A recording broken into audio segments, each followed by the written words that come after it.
नमस्कार दर्शक बंधु आपण मानक स्वागत मोर ही जियोग्राफी ओडिया यूट्यूब चैनल को। आज आम आलोचना करवा सप्तम श्रेणीर द्वितीय पाठ पृथ्वीर अभ्यंतर विषयर अभ्यास प्रश्नावली को क्वेश्चन आंसर तो आम डिस्कसन करवा। किंतु दर्शक बंधु जदि भिडियोटी भल लगे ताहाले निहाती गोटे लाइक करेंगे आउ एही चैनल वीडियो गुड़िक पाइबा चैनल को सब्सक्राइब कर दियंतु। तो चलंतु क्वेश्चन आंसर को आम डिस्कसन करवा। क्वेश्चन नंबर 1 रही निम्नलिखित प्रश्न गुड़िकर उत्तर दियो। कर रही पृथ्वी केउं तीनोटी स्तर द्वारा गठित। उत्तर पृथ्वीर अभ्यंतर तीनोटी स्तर द्वारा गठित सेगुड़िक है भूतौक, मध्यमंडल, केंद्रमंडल। बिट 2 रे भूतौक सभा उपरे थिबा स्तर को भूतौक कुहा जाए। एही स्तरटी कठिन और टाण अटे। बिट 3 रे मध्यमंडल बा मेंटल भूतौक तलकु थिबा स्तर को मध्यमंडल कुहा जाए। एही स्तरटी तरल अवस्था रे थाए। बिट 4 रे केंद्रमंडल बा कोर सबुठारु भितरी थिबा स्तर को कोर कुहा जाए। एहा मध्य तरल और अर्धतरल अवस्था रे रही थाए। खरे रही शिला कण। उत्तर खनिज पदार्थ मिश्रण रे शिला सृष्टि होइथाए।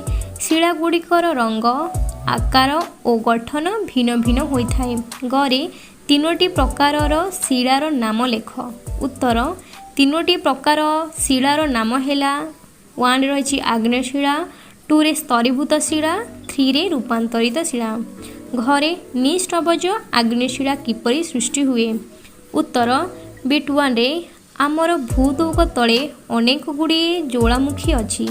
बिट 2 रे अधिक ताप और चाप फल केतेक ज्वालामुखी अति उत्तप्त तथा तरल माग्मा भूपृष्ठ रे लाभा आकार रे जमा हुए। बिट 3 रे एहा शीघ्र शीतल और कठिन होइथाए। भूपृष्ठ रे एही शिला गुड़िक निस्रबज आग्नेय शिला कुहा जाए। उरे शिला चक्र कहिले कौन बुझ। उत्तर बिट 1 रे प्रत्येक शिला तार अनुकूल परिस्थिति रे अन्य एक शिला रे परिणत हुए जहाँ फल रे शिला चक्र घटी थाए। बिट 2 रे उदाहरण स्वरूप आग्नेय शिला कालक्रमे विभिन्न माध्यम रे स्तरीभूत शिला रे परिणत हुए। स्तरीभूत शिला अत्यधिक ताप चाप फल रे रूपांतरित शिला हुए। पुनर्बार रूपांतरित शिला अधिक ताप फल रे माग्मा रे परिणत हुए। चरे शिलार की व्यवहार रही। उत्तर शिला मानव समाज पाई बहुमूल्य अटे। शिला विभिन्न कार्य व्यवहार होता है। सेगुड़िक 1 रही रास्ता निर्माण कार्य, 2 रे गृह निर्माण कार्य, 3 रे मंदिर निर्माण कार्य, 4 रे गोड़ी बा बाली गरड़ा व्यवहार करी पिला माने विभिन्न खेल मध्य खेली थांती। 6 रे रूपांतरित शिला कण। उत्तर आग्नेय शिला और स्तरीभूत शिला भूतौक तले अधिक चाप और ताप फल रूप गुण रे परिवर्तन होइथांती। फल रे एगुड़िक नूतन शिला रे परिणत होइथांती। सेगुड़िक रूपांतरित शिला कुहा जाए। क्वेश्चन नंबर 2 ठीक उत्तरटे बाछि लेख। 1 रही अर्धतरल माग्मार केउं शिला सृष्टि होइथाए। ऑप्शन करे आग्नेय शिला, खरे अवक्षिप्त शिला, गरे रूपांतरित शिला। उत्तर आग्नेय शिला। 2 रे रही पृथ्वीर गभीरतम स्तर को कौन कुहा जाए। ऑप्शन क भूतौक, ख मेंटल, ग कोर। उत्तर कोर।